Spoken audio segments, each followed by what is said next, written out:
सोरठा के किस चरण में 13 मात्राएं होती हैं? ऑप्शन ए केवल पहले चरण में, ऑप्शन बी केवल दूसरे चरण में, ऑप्शन सी पहले और तीसरे चरण में, ऑप्शन डी दूसरे और चौथे चरण में। सोरठा जो है ये दोहा का उल्टा होता है। किसका उल्टा होता है? दोहा का उल्टा होता है। सोरठा के पहले और तीसरे चरण में 11-11 मात्राएं होती हैं। दूसरे और चौथे चरण में 13-13 मात्राएं होती हैं। ऑप्शन डी सही है। सोरठा के दूसरे और चौथे चरण में 13 मात्राएं होती हैं। करुण रस का स्थायी भाव है। ऑप्शन ए निर्वेद, ऑप्शन बी भय, ऑप्शन सी रति, ऑप्शन डी शोक।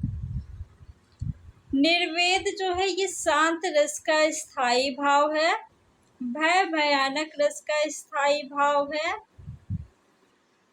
रति श्रृंगार रस का स्थायी भाव है। श्रृंगार की वर्तनी भी काफी ज्यादा पूछा जाता है एग्जाम में, तो आप लोग याद रखिएगा। श्रृंगार रस को रसराज भी कहा जाता है। किस रस को रसराज कहा जाता है? तो श्रृंगार रस को कहा जाता है। शोक जो है ये करुण रस का स्थायी भाव है। ऑप्शन नंबर डी सही है। उत्साह किस रस का स्थायी भाव है? ये बहुत ज्यादा पूछा जाता है एग्जाम में। इसको आप लोग वेरी इम्पोर्टेंट लगा लीजिए। आंसर होगा वीर रस। उत्साह किस रस का स्थायी भाव है? तो वीर रस का। जहाँ उपमेय में अनेक उपमानों की संख्या होती है वहाँ कौन सा अलंकार होता है? ऑप्शन ए यमक अलंकार, ऑप्शन बी श्लेष अलंकार, ऑप्शन सी संदेह अलंकार, ऑप्शन डी भ्रांतिमान अलंकार। यमक अलंकार में एक शब्द 2 बार आता है और दोनों बार उसके अर्थ क्या होते हैं? अलग अलग होते हैं, तो ये नहीं होगा। श्लेष अलंकार में एक ही शब्द के कई अर्थ होते हैं, तो श्लेष अलंकार भी नहीं होगा। संदेह अलंकार में उपमेय में अनेक उपमानों की संख्या होती है। ऑप्शन नंबर सी सही है। तलवार की धार पर चलना का सही अर्थ है।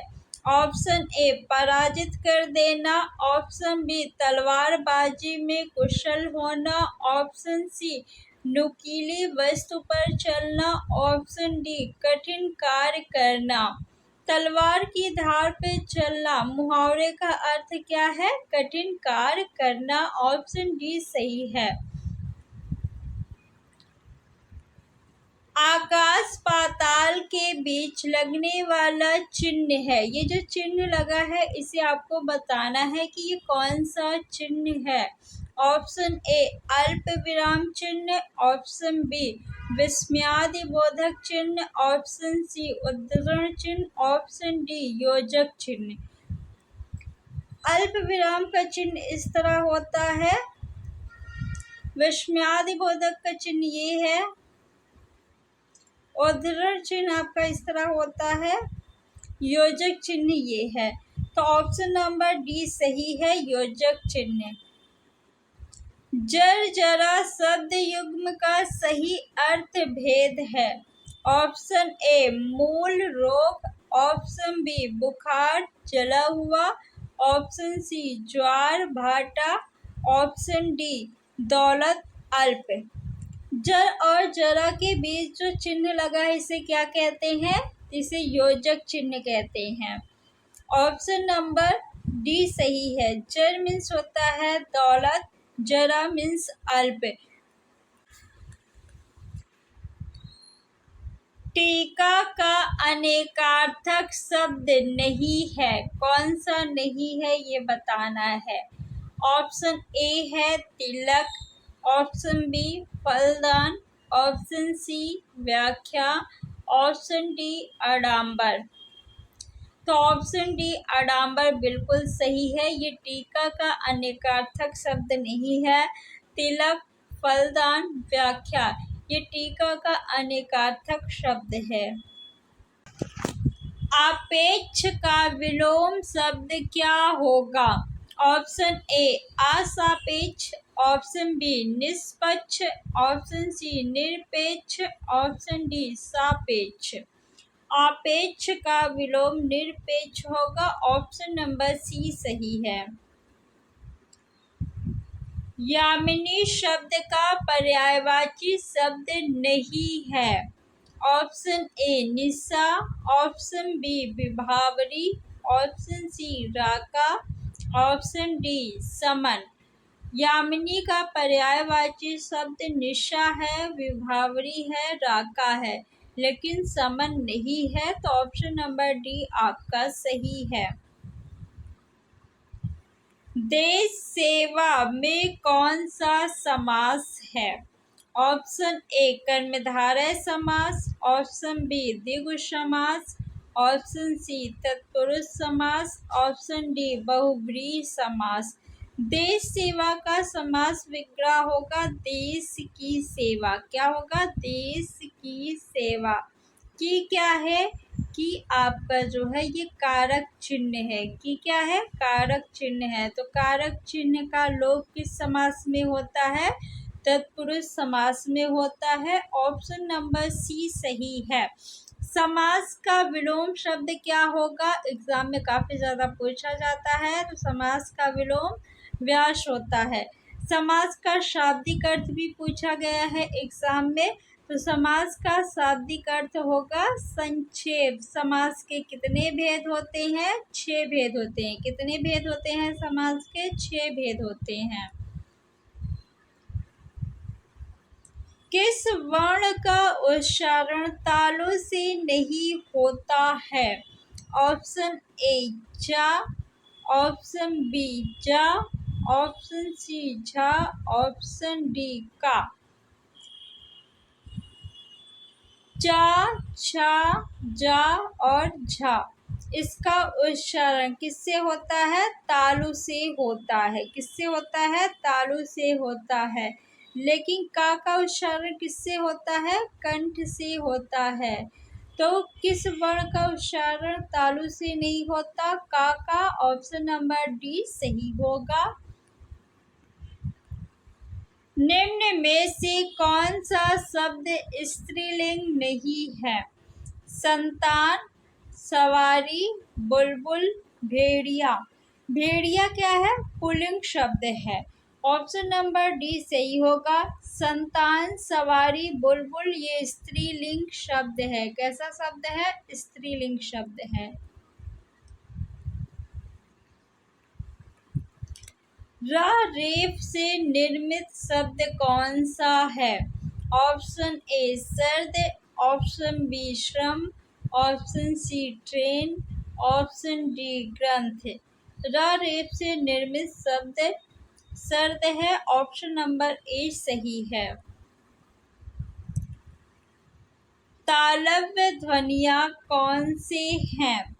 ऑप्शन ए पा, फा, बा, भा, ऑप्शन बी का, खा, गा, घा, ऑप्शन सी टा, ठ, ड, ढ, ऑप्शन डी च, छ, ज, झ। च, छ, ज, झ यानी ये चा वर्ग की ध्वनियाँ है और इनका उच्चारण स्थान क्या होता है? तालव्य होता है। टा, ठ, ड, ढ ये टा वर्ग की ध्वनियाँ है। इनका उच्चारण स्थान क्या होता है? मूर्धन्य होता है। ये कहाँ से उच्चारित होते हैं? तो मूर्धा से उच्चारित होते हैं। अक्का वर्ग की ध्वनियाँ कहाँ से उच्चारित होती हैं? कंठ से। पा वर्ग की ध्वनियाँ कहाँ से उच्चारित होती हैं? ओष्ठ से। ऑप्शन नंबर डी सही है। निम्न में से अग्र स्वर कौन सा नहीं है? ऑप्शन ए आ, ऑप्शन बी ई, ऑप्शन सी ऐ, ऑप्शन डी ए। आ जो है ये मध्य स्वर है ऑप्शन ए सही होगा। बाकी तीनों जो है आपके अग्र स्वर है। कैसे स्वर है? अग्र स्वर। इनमें से कौन सा युग्म आघोष ध्वनि है? ऑप्शन दिए गए हैं 4। आप बताइए कौन सा सही होगा। आघोष ध्वनि किसे कहते हैं? तो प्रत्येक वर्ग के प्रथम एवं द्वितीय वर्ण को आघोष ध्वनि कहते हैं। तो ऑप्शन ए सही है।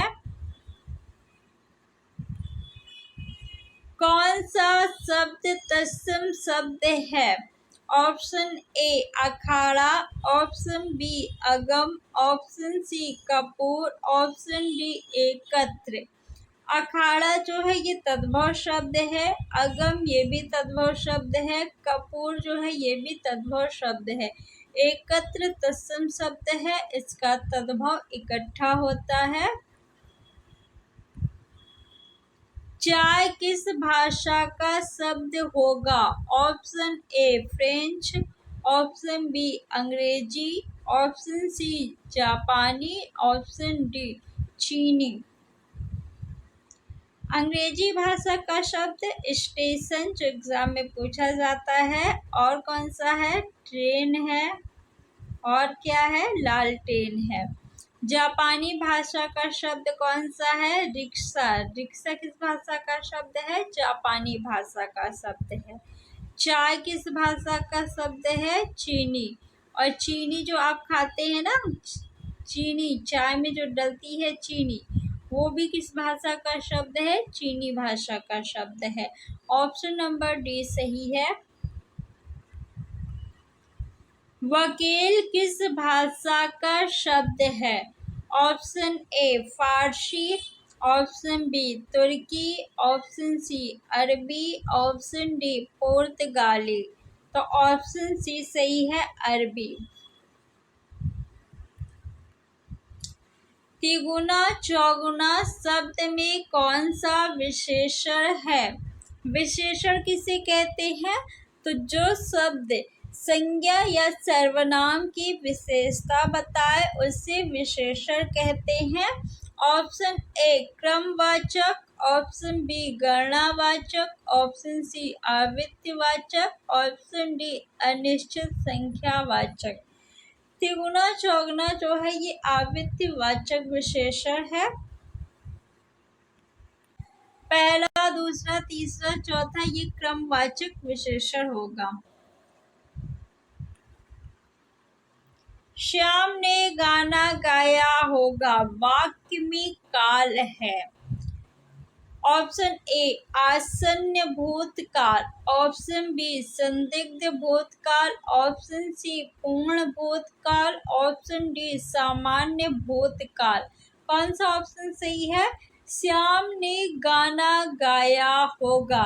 निश्चित नहीं है कि गाना गाया है या नहीं गाया है, तो यहाँ पे जो है संदिग्ध भूतकाल है। ऑप्शन नंबर बी सही है।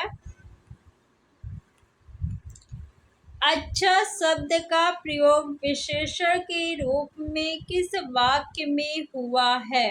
ऑप्शन ए तुमने अच्छा किया जो आगे, ऑप्शन बी यह स्थान बहुत अच्छा है, ऑप्शन सी अच्छा तुम घर जाओ, ऑप्शन डी अच्छा है वह अभी आ जाए। कौन सा ऑप्शन सही है? तो ऑप्शन बी सही है। यह स्थान बहुत अच्छा है। यहाँ पे स्थान की विशेषता बताई जा रही है। हिंदी व्याकरण में स्वर कहा जाता है। ऑप्शन ए जिनका उच्चारण लघु और गुरु में होता है, ऑप्शन बी जिनका उच्चारण बिना अवरोध विघ्न बाधा के होता है, ऑप्शन सी जिनका उच्चारण स्वर की सहायता से होता है, ऑप्शन डी जिनका उच्चारण नाक और मुंह से होता है। जिनका उच्चारण स्वर की सहायता से होता है उन्हें व्यंजन कहते हैं। क्या कहते हैं? व्यंजन कहते हैं। ऑप्शन नंबर बी सही है। स्वर किसे कहते हैं? जिनका उच्चारण बिना अवरोध के होता है या जिनका उच्चारण बिना विघ्न बाधा के होता है, उन्हें स्वर कहते हैं। ऐसी ही और वीडियो देखने के लिए चैनल को सब्सक्राइब कर लीजिए और आप लोग वीडियो को ज़्यादा से ज़्यादा अपने फ्रेंड्स में शेयर करिए और वीडियो को आप लोग लाइक करना मत भूलिएगा। जब आप लोग लाइक और शेयर करते हैं तो हमें मोटिवेशन मिलता है ऐसी ही और वीडियो बनाने के लिए।